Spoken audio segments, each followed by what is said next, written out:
UP में तो क्या, मुजफ्फरनगर में तो क्या, पूरी यूपी में कोई महान कॉलोनी नहीं है। सबके अंदर कीचड़ भरा पड़ा हुआ है। और यहाँ मुजफ्फरनगर की कॉलोनियों का तो ये हाल है कि शिवपुरी में शिव नहीं, रामपुरी में राम। शिवपुरी में शिव नहीं, रामपुरी में राम। और गांधी कॉलोनी, यहाँ गांधी का क्या काम? और न्यू मंडी न्यू कहा रही, गुड़िया हो गई लेकिन अपने आप को नई बोलती है। न्यू मंडी न्यू कहां रही, उम्र 120। और द्वारकापुरी से गए द्वारकाधीश, हमें तो नजर नहीं आए। तो तुम बताओ कि तुम्हारी उस महान कॉलोनी का कोई चिन्ह तो बताओ, वहां क्या है? तो भैया हमने कहा कि वहां है माधवाल बाई है। अरे सर, फिर वो महान कॉलोनी नहीं है, वो आदर्श कॉलोनी है, बैठो रिक्शे में पहुंचाता हूं। तो वो हमें यहाँ पहुंचा के चला गया। अब ऐसा करो भैया, थोड़ा सा परिचय तो तुम्हारा शहर का हमने दे दिया, अब आप बताओ आपके शहर के बारे में कुछ। तो आपके शहर के बारे में अब तो मैं ये कह सकता हूँ कि मेरे शहर के बारे में मैं आपको छोटी छोटी कुछ बातें बताता हूँ। इसमें ले रहे हैं। बस द्वारा या ट्रेन से जाने कितनी बार आप भी दिल्ली से हरिद्वार, दिल्ली से हरिद्वार बीच में शहर हमारा, बसा मुजफ्फरनगर नाम है कितना प्यारा। अपने प्यारे इसी शहर की सुनो कहानी और सुना रहे वो कहानी। अभी तो थोड़े ढंग की हो गई, नहीं तो एक समय ऐसा था टूटी सड़कें देखकर हर गाड़ी चिल्लाए, रानी रोड की कई कहां पे आए, कई कहां पर हाय मुजफ्फरनगर निवासी, झोटा बुक्की समझ रहे हैं सत्यानाशी। जगह नहीं है बैठे तो खुद के रहने को, और घर के आगे कार खड़ी है बस कहने को। अब बचना है तो बच भागो, कभी न करना भूल, लागू यहां होते नहीं ट्रैफिक वाले रूल। हेलमेट पहन के चलो, थक गई पुलिस, थक गई सरकार, लेकिन आदमी यही कहता है कि मूड मेरा है, तुझे क्या परेशानी है, टूटने दे।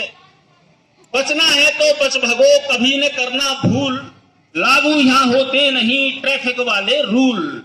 ट्रैफिक वाले रूल बना दें किसका कीमा, और जल्दी से करवा लो अपना जीवन बीमा।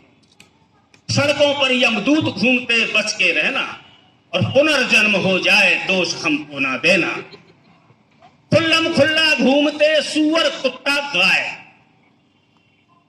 खुल्लम खुल्ला घूमते सुअर कुत्ता गाय, ई रिक्शा भी ढोर है, इससे कौन बचाए, इससे कौन बचाए। छत पे कूदे बंदर, और चूक गए तो तुम बाहर वो घर के अंदर।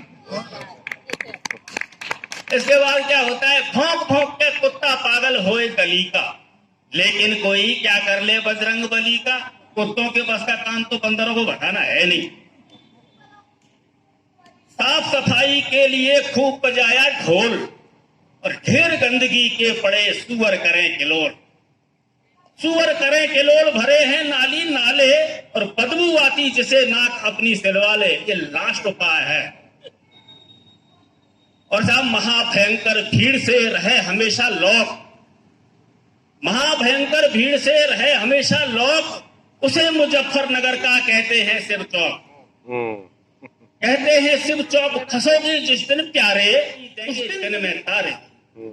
4 बूंद पानी की जिस दिन ज्यादा बरसे, गलती से भी यहां मत आना अपने घर से। अगर कोई दुर्भाग्य से रोगग्रस्त हो जाए, तो समझो यमराज से केवल खुदा बचाए। केवल खुदा बचाए, बचावे या फिर दिल्ली, और वरना घर पे पड़े खाट पे मारो किल्ली। 150 नर्सिंग होम है छोटे मोटे, लेकिन यहाँ तो नाम बड़े और दर्शन छोटे। अब साहब इस शहर की एक विशेषता हमें और लगी, उस विशेषता के बारे में बता देना भी बड़ा जरूरी है। मर्डर, चोरी, अपहरण, रेप, फिरौती, लूट, ये सब तो उद्योग हैं, मिले टैक्स में छूट। मर्डर, चोरी, अपहरण, रेप, फिरौती, लूट, ये सब तो उद्योग हैं, मिले टैक्स में छूट। मिले टैक्स में छूट मगर योगी का डंडा, और इसके आगे ये बिजनेस भी पड़ गया ठंडा। योगी जी ने इसको भी ठंडा कर दिया। इसलिए बेरोजगार पड़े हैं अब तो गुंडे सारे, बेरोजगार पड़े हैं अब तो गुंडे सारे, और मजबूरी के मारे अब क्या करें बेचारे। लेकिन साहब एक और दृश्य यहां देखने को मिलता है, कावड़ में ऐसा लगे जैसे अपने पास भोला बाबा आ गया, छोड़ छाड़ कैलाश, छोड़ छाड़ कैलाश, एकता भाईचारा, लगता है अब सुधर गया है शहर हमारा। जय हो भोलेनाथ और हे माता गंगा, अब मत होने देना यहाँ पर कोई दंगा। अब आपको इसी के साथ थोड़ी सी हास्य की, ये तो आपका वर्णन था हमारी नजर में, जैसा हमें आपका मुजफ्फरनगर दिखाई दिया, हमें हल्के से हास्य की तरफ लेके चलता हूं। होली का वक्त हर आदमी बंदर जैसा दिखाई दे रहा था, तो सड़क पे दो कुत्ते भी गुलाल लगा करके जा रहे थे। तो सड़क पर जाते हुए कुत्तों को देख के कोठी वाला कुत्ता भौंका, तो सड़क वाला चौंका। अबे कैल चलते को टोकता है, खामखा क्यों भौंकता है? मैं अपने रास्ते से जा रिया हूं, तेरा बाप क्या खा रिया हूं। और वैसे भी इन सड़कों के शहंशाह तो हम हैं, हमें भौंक के डरा दे, ये किस में दम है। तभी कोठी वाले का असिस्टेंट एक 2.5 किलो का डॉगी आया भगते भगते और कहने लगा, रहने दो अंकल, इन गंवारों के मुंह नहीं लगते। अब साहब ये सुनकर सड़केश्वर को क्रोध आ गया, कहने लगा, अबे कुल कलंक, तू पिद्दी न पिद्दी का शोर हुआ, अद्दा न पौआ, हमें गंवार कहता है। अबे तू कौन सा PhD करके इस कोठी में रहता है? पहले ये तो बता तेरी कौन सी जाति है, तुझे तो कुत्ता कहते हुए भी शर्म आती है।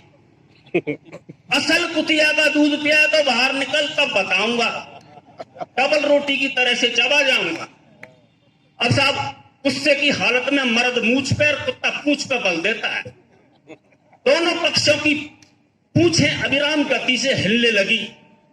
यह सूचना जैसे जैसे गली के अन्य कुत्तों को मिलने लगी, युद्ध में भाग लेने भागे चले आए और सभी ने कोठी वालों को अपने अपने दांत दिखाए। एक बुजुर्ग कुत्ते ने भौंक भाषा में भाषण दिया, जिसका सभी ने पूंछ हिला के स्वागत किया। सड़क के वासियों, एक कोठी वाले सोचते हैं कि वो पालतू हैं और हम फालतू हैं, उनका जीवन स्वर्ग है और हमारा नरक है। लेकिन मैं बताता हूं उनमें और हम में क्या फर्क है। पहला फर्क तो यही है कि उनके गले में चैन है और हमारे दिल में, उनके गले में चैन है और हमारे दिल में। हम रहते हैं खुले आकाश के नीचे, वो घुसे रहते हैं दिल में। उनके चैन की कीमत 150 रुपए, हमारा चैन अनमोल है, जिसकी ना कोई नाप है ना तोल है।